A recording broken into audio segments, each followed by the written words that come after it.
is Literary Half Hour.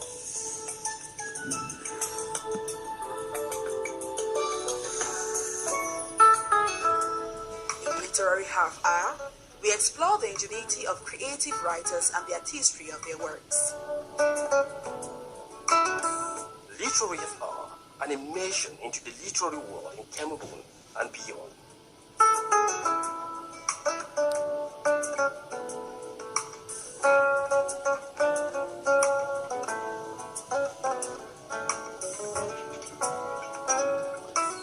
Hello and welcome to this edition of the program. I'm your host, Charles Tembei, with technical support from Priscillia. In today's edition of the program, our focus shall be on Priscillia Manjoh's award-winning novel titled Snare, published in 2013. On the sidelines of a very busy schedule at the Yaoundé International Book Fair, Priscillia Manjoh caught our attention. She is our guest in the program today. She will be talking to us about her debut and award-winning novel, Snare, her sources of inspiration, motivation, and thematic concerns in her writing.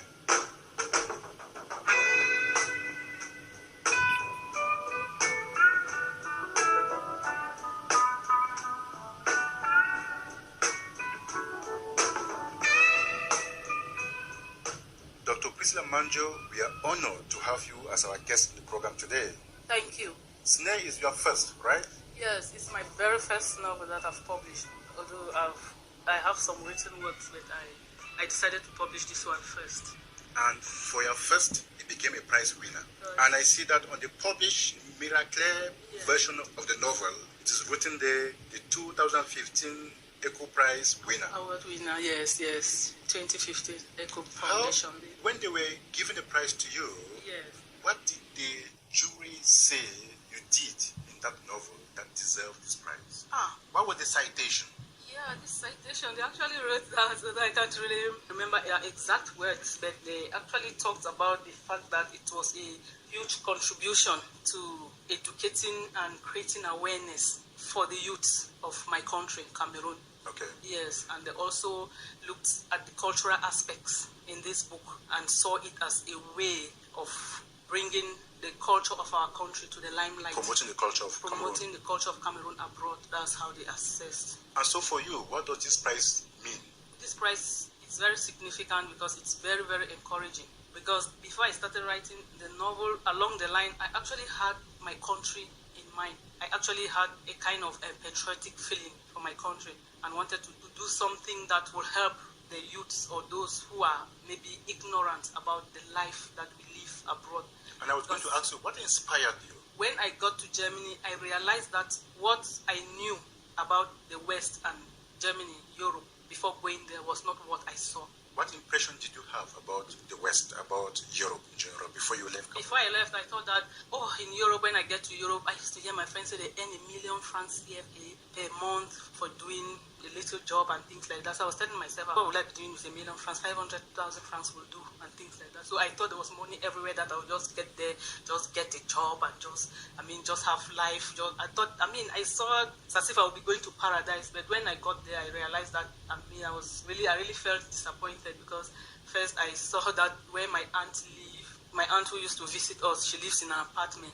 Meanwhile, when she comes here, we live in a big house. In Cameroon, I started being very, very observant and very, very critical. And even though people were seeing all those, my brain was walking to and fro. I hear people complain once in a while, and I think of the people back home, and I think of my junior ones who are urging me that, big sister, you are there, make sure that we come there. I even have the brother who had a good job here. I just wrote a very serious letter to him. I told him that, see, if you want to come to Europe, you can come there for a holiday. Don't drop your job. Don't drop whatsoever you are doing. Come there and see for yourself, because it's not like the impression that I was being given before we come there. It's not like we are dying or suffering in Europe, but it's really, really different. The disillusionment that I felt was really, really different, because I had to stay at home for a while without going to school and without even doing any job. Meanwhile, I thought that when I come there, I will get a job, and everybody was saying, you are new. Why do you want to start working? And they reminded me of the fact that I haven't mastered the German language, so how do I think I will be able to work properly, which was a fact. But then why didn't I think about that before nursing the ambition to travel and getting excited? How did I think that was going to work maybe without really knowing the language I would be using. I heard people complain several times that they abandon one or two projects, they abandon some opportunities that would have made their lives better here and to come over there in Germany. And I just think that if you could think, it's not like I'm discouraging people from traveling abroad, but I just want to propose a kind of selective traveling. That's how I call it in my own way. And so this got you to write Snare? Yeah, this is what motivated me to write Snare in order to educate people. I mean, to be like an eye-opener, and also as a representative work, because I discovered that there was a kind of cultural clash between the Africans and the Germans, a lot of misunderstandings, especially the fact that the German language, most Africans, we have not mastered the German language and things like that, and then the Germans, they don't know our culture, we don't quite understand their culture. So I was like kind of trying to build a bridge to make them know what we are thinking about them when they behave in a certain manner. That's how we interpret it. That's right. It might not be the right interpretation, but they should know that that's what is going on our mind. So I stand now as the voice of the people, speaking on their behalf. I must say that narrative, Snare, is very eloquent. You are very eloquent in that narrative. How long did it take you to write the novel? Actually, I wrote the novel Snare alongside my studies. So I can't really say exactly how long, but I just know that most of my leisure time I spent. When did you arrive in Germany? I arrived in Germany in 1997. 1997? Yes.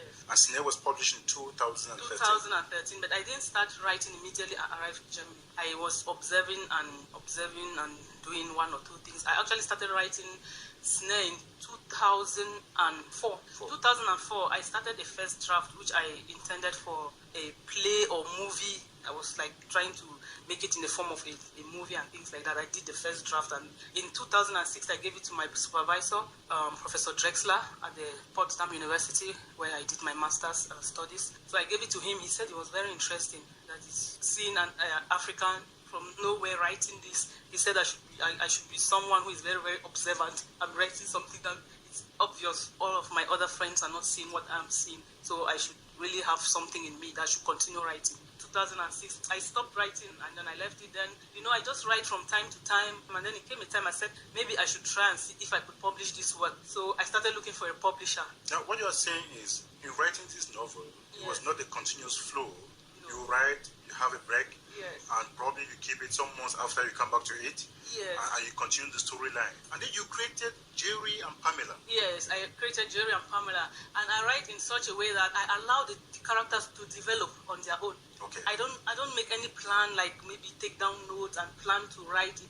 Jerry and Pamela, they have a strong love story. Yes. But they get to a tragic end. Yes, very tragic. And I did that deliberately because I really, really wanted to really pass across a message in a way that most people wouldn't like it. You might say maybe I'm too radical, as some people have said it. My supervisor who launched the novel on the Humboldt campus, Professor German Suzanne, she said, Priscilla, you are harsh. Those were her words. That's right. She said, But that was reality from your perspective. From my perspective. And she announced it during the book launch. She said Priscilla doesn't support neither the white people nor the black people. She just says the thing as she sees it straight. I mean, she doesn't care what she says. And another person who was analyzing the novel said certain things that people would prefer to hide under the carpet, Priscilla Manjoh brings them out into the open. She doesn't care how she says it. And then my aunt read it and said she realized that there was no better way to say the things that I said in the novel. I mean, it's the writer's mind. It's because of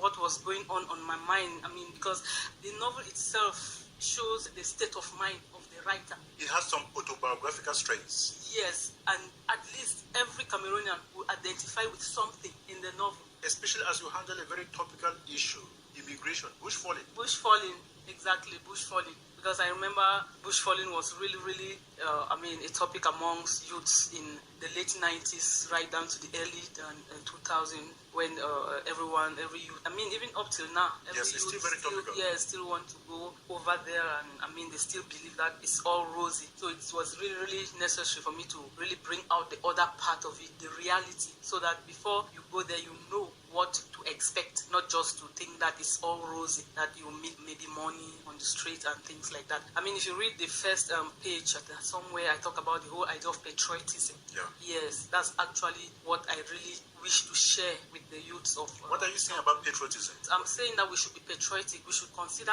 Love our country. Love our country. Let's let's look at our country as ourselves. I mean, like I am Cameroon, like it's our body. You know, the body has the head, the legs, the hands. So would you like to, harm any part of that body? I can listen to some young people telling me, ask her that how will you love a country that hasn't given you anything?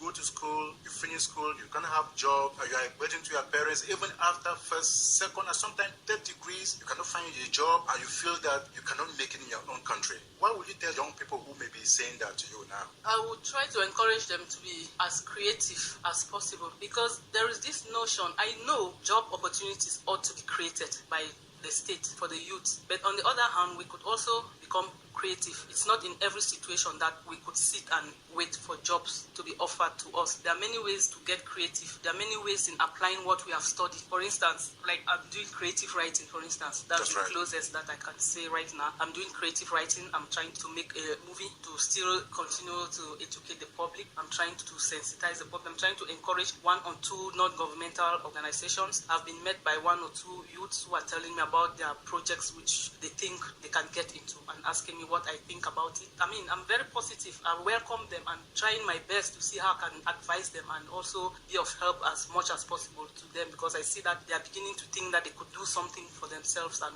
the state is just them maybe to just support them, or even if the state doesn't support them, they could still be self-employed and things like that. For instance, when I have friends over there studying like in the Department of Agriculture, what I expect, because I know our country is very, very rich in terms of agriculture, I expect some improved means of farming. So they can make a living out of agriculture. Make a living out of agriculture in a better way, in a higher way, because in a place like Germany, farmers are one of the richest people. Can't believe it. So you are telling them that the pasture is not always greener elsewhere. There are things that you could still make here at home in order to be able to have a better living and be satisfied and to be happy. Because I believe that life is not just maybe amassing wealth. It doesn't consist of maybe just getting a lot of wealth and at the end of the day you don't get anything out of it. You are not happy. You don't find any pleasure in anything else. Yeah, but that narrative has been dominant in discourses for a long time now.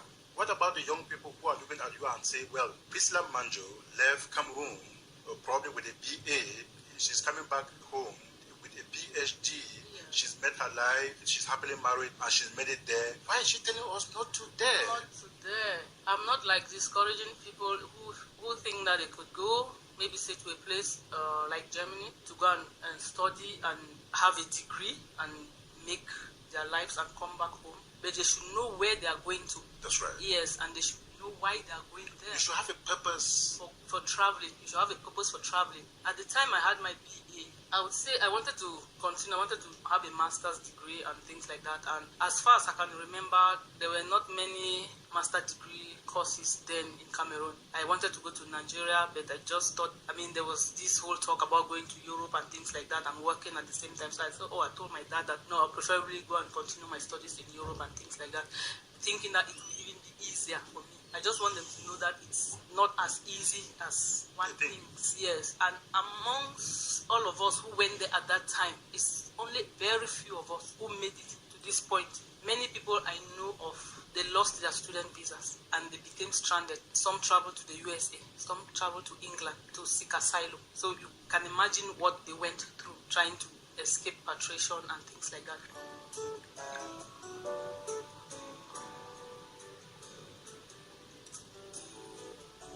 You're listening to Literary Half Hour on the national station of the CRTV.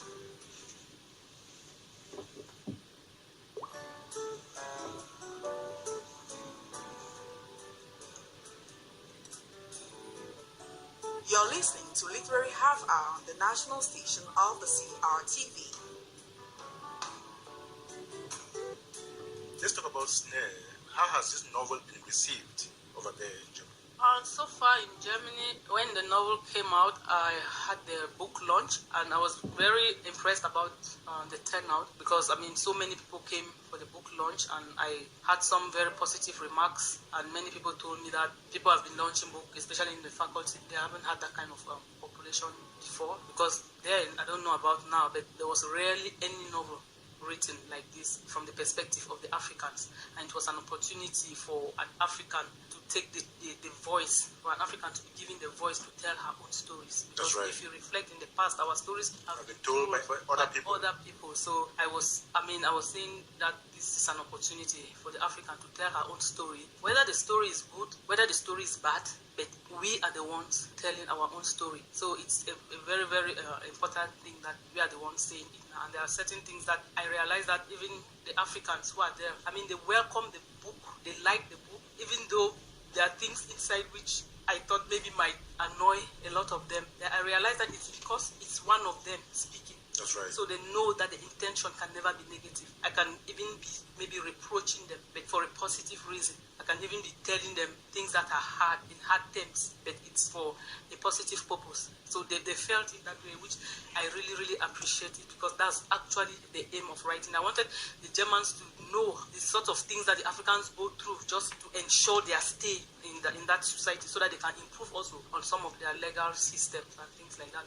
And the Germans who have read it, most of them have also acknowledged that what I wrote is also realities. We are very, very realistic. So involved in some kind of cross-cultural dialogue? Yes, I kind of create awareness on both sides. I try to speak to both societies and try to address issues that will help both societies to understand each other better. If you had a breakthrough, it was because somebody accepted to publish the work. Miracle Publishers. There are many young writers like you out there who have manuscripts in their drawers. They don't know what to do about those manuscripts. Some of them have great stories, beautiful poems, very thrilling plays. Yes. They don't know how to go about it. How did your own breakthrough come? Actually, it's really kind of a miracle, because I had written to Random Publishing House there in Berlin. I also wrote to one publishing house in Switzerland and sent them some excerpts from the book to publish with them. And Random House told me that, I don't know, they said they wanted the book to be in German before they could publish it. So I said, no, I want the book to be published as it is, the way I've written it. I've written it in English, and I've included some German phrases and French phrases. I want it in its original form. Thereafter, it will be translated into any language. That's what I told a Random House, so I couldn't publish with them. They refused on those terms? Yes, they gave me those terms, and I refused. I said, in that case, I'm not going to translate the work. They wanted to publish it in German. Okay. Yes, I said no, because I was also looking for a way that they would allow us to write in the language that we feel most comfortable with, that they should also accept the English language as what we have grown to be acquainted with. And this other publishing house in Switzerland, I've forgotten this publishing house. The publishing house in Switzerland wrote to me. They told me they were very impressed by the story. They liked the story. But they are not publishing in that direction during that season. Their focus is on a different topic.